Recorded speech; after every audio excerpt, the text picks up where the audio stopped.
देखिए यहाँ पर क्वेश्चंस जो मैंने मोस्टली 2019 के हैं, तो आप ये मत सोचिएगा कि बहुत इजी हैं। अब जो जैसे एग्जाम में पूछे गए थे मैं उन्हीं क्वेश्चंस को यहाँ पर लेकर आई हूँ।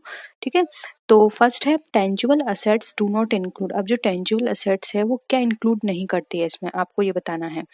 गुडविल, फर्नीचर, स्टॉक या फिर कैश, बताइए।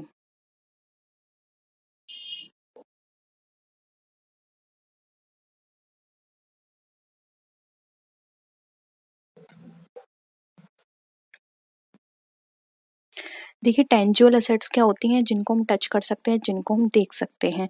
तो फर्नीचर, स्टॉक एंड कैश, इन सबको हम टच भी कर सकते हैं, देख भी सकते हैं, लेकिन गुडविल को नहीं कर सकते। इसलिए यहाँ पे ऑप्शन क्या ये हो जाएगा, हमारा राइट आंसर हो जाएगा।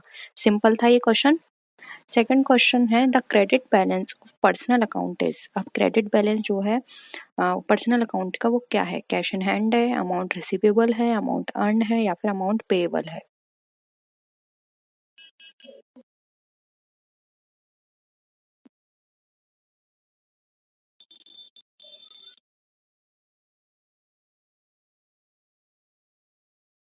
जल्दी से आंसर करिए इसका।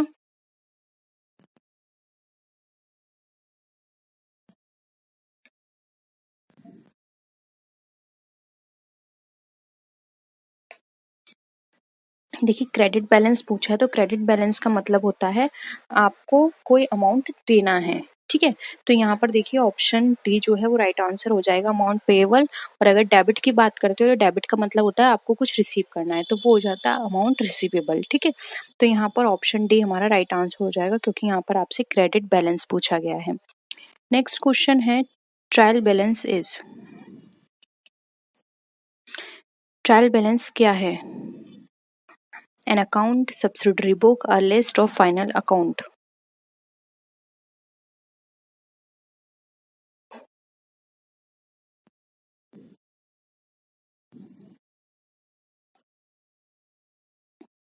जल्दी से आंसर करिए। देखिए ट्रायल बैलेंस जो होता है एक लिस्ट होती है जिसके अंदर हमारे डेबिट और क्रेडिट जो भी ट्रांजेक्शन्स होते हैं उनकी यहाँ पर हमें डिटेल दी होती है कि इस अकाउंट में हमने इतना एक्सपेंडिचर किया। ठीक है, तो एक लिस्ट होती है, ये कोई अकाउंट नहीं होता, ना ही कोई ये हमें सब्सिडरी बुक से रिलेटेड होता है। ये बस हमें एक लिस्ट प्रोवाइड करता है जिसके बेसिस पर हम अपने ट्रेडिंग एंड पेंडल अकाउंट और उसके बाद फिर फाइनल अकाउंट तैयार करते हैं। तो ऑप्शन सी यहाँ पे हमारा करेक्ट हो जाएगा। नेक्स्ट क्वेश्चन है एवरेज ड्यू डेट इज। अब एवरेज ड्यू डेट क्या होती है? Middle date of current account, certain date determined by creditors and debtors, average date of payment या फिर डेट ऑफ अकाउंट प्रिपेयरिंग।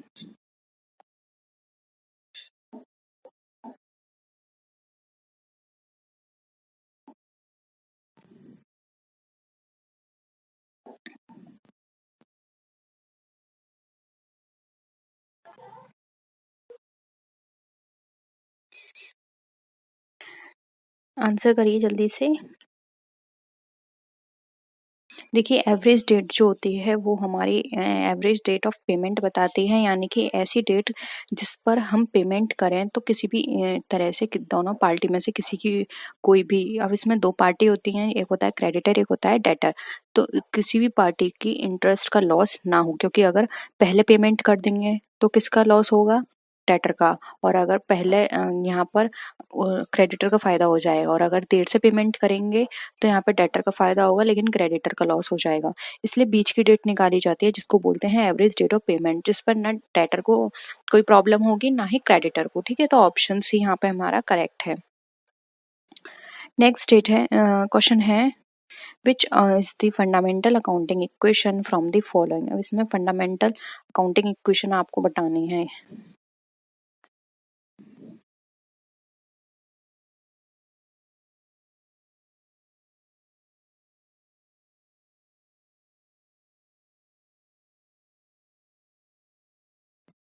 देखिए ये आप सबको पता है, जब भी हम अपने फाइनल अकाउंट्स प्रिपेयर करते हैं तो एक साइड होती है हमारी कैपिटल और लाइबिलिटीज, लाइबिलिटी साइड में, और दूसरी साइड होती है हमारी असेट्स।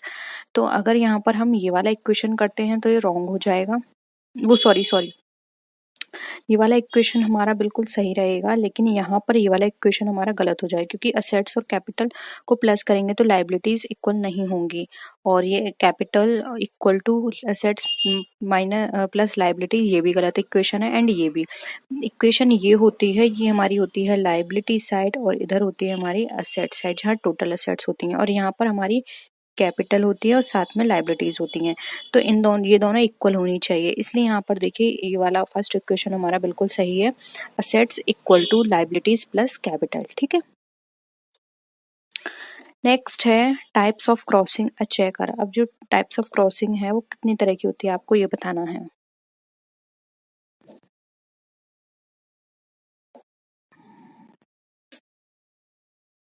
2 है, 3 है, 4 है या 6 है, और अगर नाम भी पता हो कि ये टाइप है और ये इनके नाम है तो वो भी मेंशन कर दीजिए।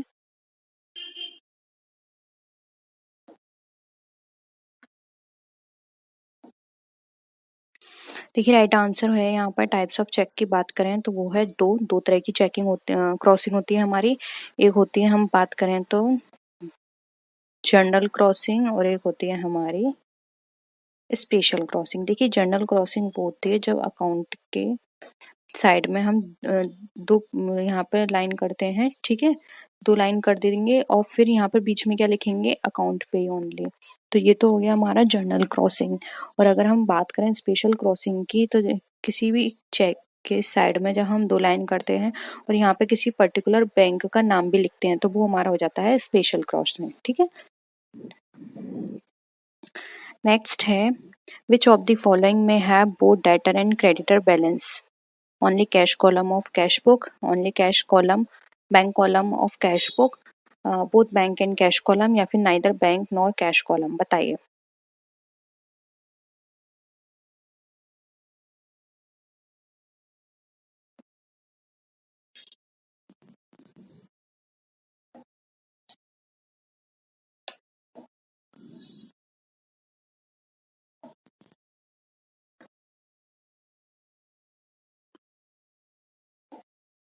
आंसर करिए जल्दी।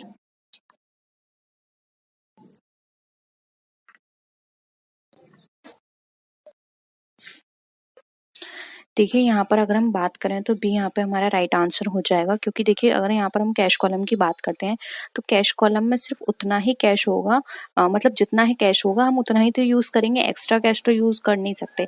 लेकिन बैंक कॉलम में क्या होता है, हम कई बार लोन भी ले लेते हैं, यानी कि हमारे पास कैश ना होकर भी हम उसको उससे ज़्यादा एक्सपेंस कर देते हैं, अपने अकाउंट में ना होकर भी ज़्यादा उसको खर्च कर देते हैं। ठीक है, क्योंकि वहाँ पर हमें हो सकता है ओवरड्राफ्ट फैसिलिटी हमने ले रखी हो, लोन फैसिलिटी हमने ले रखी हो। ठीक है, तो यहाँ पर only bank column of cash book हमारा राइट आंसर हो जाएगा। ठीक है, क्योंकि इसमें डेबिट साइड भी हो सकता है बैलेंस और क्रेडिट साइड भी हो सकता है बैलेंस।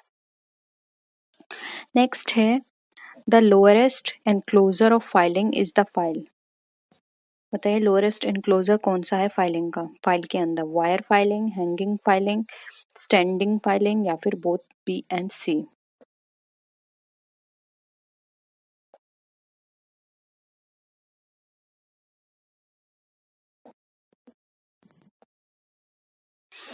देखिए सबसे लोएस्ट की बात करें यहाँ पर तो ऑप्शन ए राइट आंसर हो जाएगा, वायर फाइलिंग। वायर फाइलिंग क्या होता है, आप कहीं भी इसको हैंग कर सकते हैं और वहाँ पर आप सबसे कम जहाँ पर बहुत कम ट्रांजेक्शन्स होते हैं पेपर पर, यानी कि पेपर का वहाँ पे एक्सचेंज बहुत कम होता है, तो वहाँ पर ये सिस्टम फॉलो किया जाता है, क्योंकि कम पेपर होंगे वो लोग कहीं एक वायर टंगा कर उस पर अपने सारे पेपर हैंग कर सकते हैं। तो ये तभी हो पाएगा जब आपके पास डॉक्यूमेंट कम है, डॉक्यूमेंट ज़्यादा होंगे तो वहाँ पर आप एक वायर पे सारे डॉक्यूमेंट हैंग नहीं कर सकते, इसलिए लोएस्ट फॉर्म है यहाँ पर वायर फाइलिंग। ठीक है,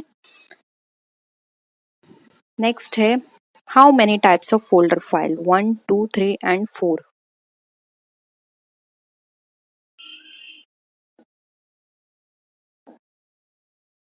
बताइए कितनी तरह की फोल्डर फाइल होती हैं हमारी।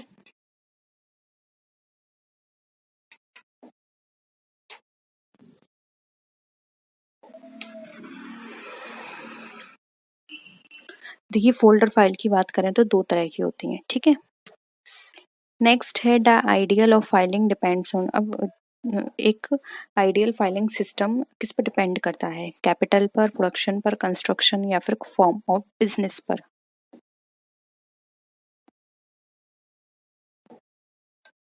अगेन वेरी सिंपल है ये क्वेश्चन। 2019 का ओवरऑल पेपर देखें तो सिंपल आया था।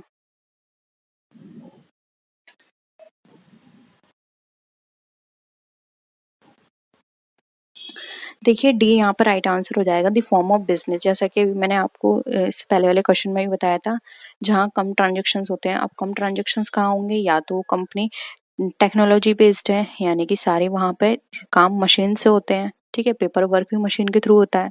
या तो वो ऐसा फॉर्म हो बिजनेस का, तब वहां पर हम डिपेंड करेंगे, ठीक है।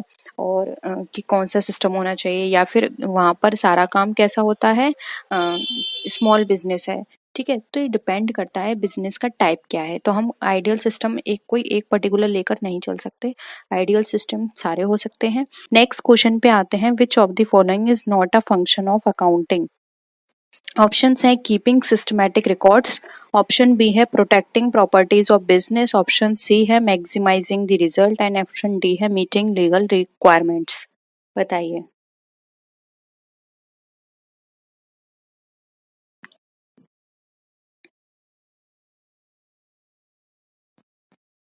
नॉट पूछा है आपसे? देखिए यहाँ पे सी हो जाएगा, मैक्सिमाइजिंग रिजल्ट। ये इनका काम नहीं होता है। मैक्सिमाइजिंग रिजल्ट तो ओवरऑल कंपनी पे डिपेंड करता है, ये अकाउंटिंग का पार्ट नहीं है। मैक्सिमाइजिंग रिजल्ट करना प्रोडक्शन का पार्ट है। इनका काम होता है रिकॉर्ड्स को रखना, उनको प्रोटेक्ट करके रखना, और जो भी लीगल रिक्वायरमेंट्स हैं उनके अकॉर्डिंग काम करना, ठीक है। तो ऑप्शन सी यहाँ पे करेक्ट था। नेक्स्ट है goods withdrawn by the proprietor from business for its personal use will be credited to. बताइए। Sales account, purchase account, suppliers account या फिर स्टॉक अकाउंट?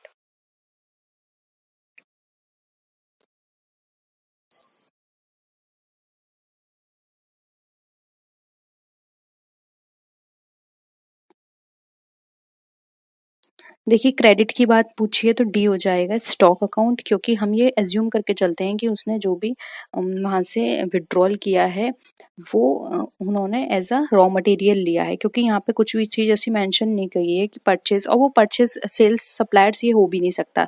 तो स्टॉक हम यहाँ से लेंगे क्योंकि कुछ माल उन्होंने वहां से लिया है, ठीक है। तो स्टॉक हो जाएगा। एंट्री भी नोट कर लीजिए अगर आप एंट्री चाहते हैं। देखिए अ, इन्होंने माल निकाला है तो खर्चा है, तो सारे खर्चे क्या होते हैं? डेबिट। तो क्या हो जाएगा? Drawings account debit to stock account, ठीक है। ये हो जाएगी एंट्री, ठीक है। नेक्स्ट है the first accounting standard issued by the accounting standard board of India relates to. अब फर्स्ट कौन सा था? Valuation of inventories, depreciation accounting, disclosure of accounting policies या फिर रेवेन्यू रिकॉग्निशन? बताइए।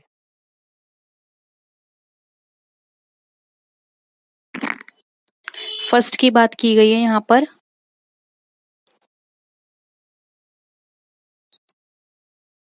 देखिए राइट हो जाएगा यहाँ पे ऑप्शन ए, सॉरी सी, जो कि है डिस्क्लोजर ऑफ अकाउंटिंग पॉलिसी। ये फर्स्ट है हमारा, ठीक है। और इन्वेंट्री, डेप्रिसिएशन, रेवेन्यू रिकॉग्निशन आप बताइए। रेवेन्यू रिकॉग्निशन हमारा 9 है, इन्वेंट्री हमारा 2 है, डेप्रिसिएशन बताइए आप, ठीक है। तो ये है हमारा यहाँ पे फर्स्ट, इसका आंसर सी फर्स्ट हमारा बताया गया था, डिस्क्लोजर ऑफ अकाउंटिंग पॉलिसीज।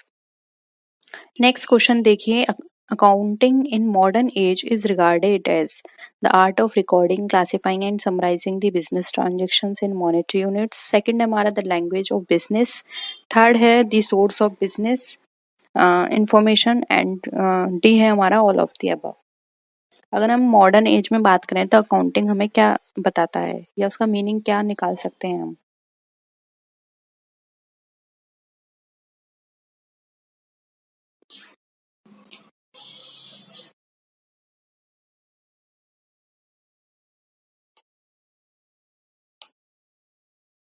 देखिए राइट आंसर हो जाएगा डी, क्योंकि अकाउंटिंग मॉडर्न टाइम्स में बात करें तो देखिए रिकॉर्ड भी होता है, इसके अंदर क्लासीफाई होता है, समराइज होता है, तो ये भी करेक्ट है।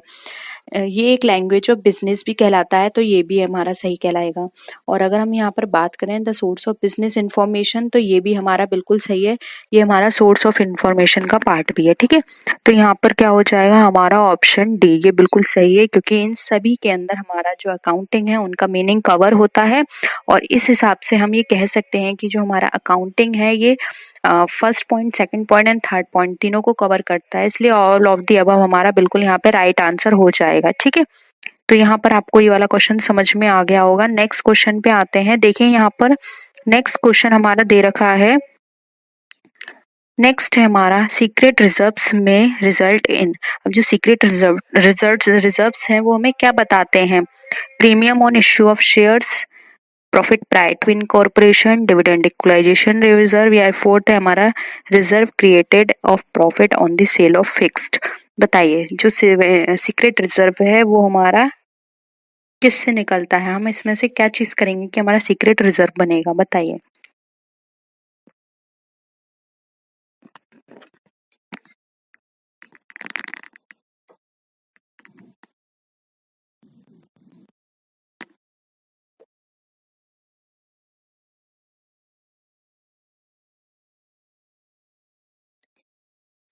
देखिए यहाँ पे सी हमारा राइट आंसर हो जाए डिविडेंड इक्वलाइजेशन रिजर्व।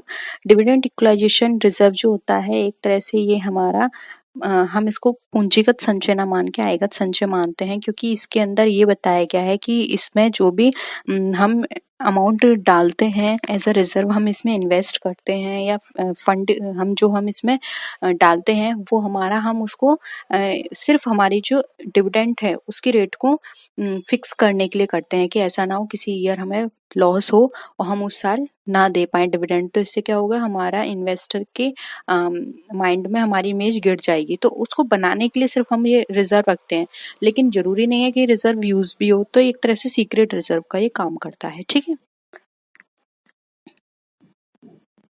नेक्स्ट है यहाँ पे net worth of a business means. अब नेट वर्थ आपको बताना है, इक्विटी कैपिटल होता है, टोटल असेट्स होता है, fix assets minus current assets होता है, या फिर total assets minus total external liabilities होता है। बताइए, नेट वर्थ की बात की जा रही है।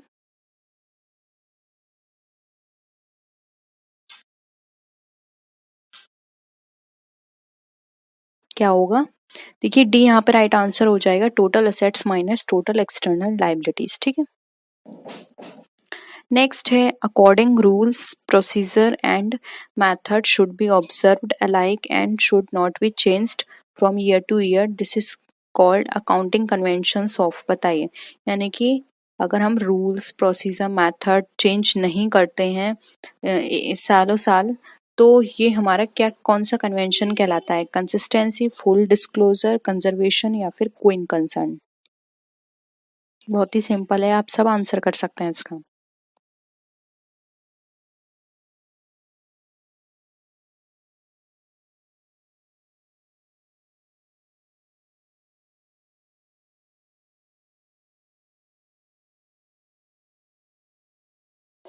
क्या हो जाएगा? देखिए ये कहलाता है हमारा कंसिस्टेंसी। ठीक है, तो ऑप्शन ए यहाँ पे हमारा राइट आंसर है। कंसिस्टेंसी का मतलब होता है अगर हमने कोई प्रोसीजर मेथड फॉलो किया है तो हम उसमें कंसिस्टेंसी बना के रखें, यानी कि हम दूसरे साल भी वही मेथड प्रोसीजर फॉलो करें, तभी हम आपस में एनालाइज कर पाएंगे कि इस साल का हमारे प्रॉफिट्स और सारी हमारी जो रिसोर्सेज थे हमने हमने उसका किस तरह से यूटिलाइजेशन किया, जिससे कि आगे हम वो सब गलतियां ना करें। अगर हम हर बार प्रोसीजर फॉलो करेंगे तो वो वहां पर उनका कंपैरिजन करना बेकार है। ठीक है, नेक्स्ट है the need for showing contingent liability in the balance sheet arises out of the convention of. बताइए, यानी कि जो हमारी जो बैलेंस शीट है वो सॉरी हाँ बैलेंस शीट है उसमें अगर कोई भी हम कंटिजेंट लायबिलिटी शो करते हैं तो ये हमारा क्या दिखाता है? कंसिस्टेंसी, मटेरियलिटी, डिस्क्लोजर, या फिर कंजर्वेटिज्म? बहुत ही सिंपल है ये भी।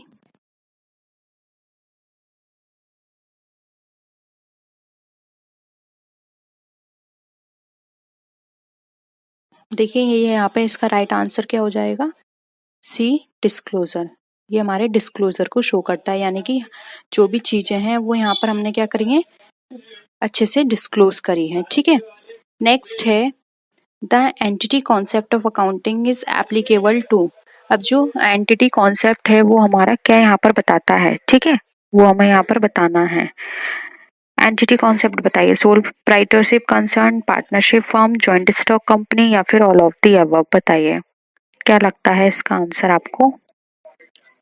एंटिटी कॉन्सेप्ट की देखिए यहाँ पर हम बात करें तो जो हमारी एंटिटी कॉन्सेप्ट है वो हमारे यहाँ पर बताती है जॉइंट स्टॉक कंपनी, क्योंकि यहाँ पर बोलता है सेपरेट एंटिटी होती है। ठीक है, तो यहाँ पर ऑप्शन सी हमारा राइट आंसर हो जाएगा। नेक्स्ट क्वेश्चन है realisation concept of accounting does not apply to. अब जो रियलाइजेशन कॉन्सेप्ट है वो हमारा कहाँ पर अप्लाई नहीं होता है, service industry, mining industry, railway transport या फिर लॉन्ग टर्म कंस्ट्रक्शन कॉन्ट्रैक्ट। किस जगह हमारा सर्विस रियलाइजेशन कॉन्सेप्ट जो है वो अप्लाई नहीं किया जाता है। बहुत ही सिंपल है, जल्दी से आंसर करिए इसका, आपने कहीं ना कहीं तो इसे पढ़ा होगा।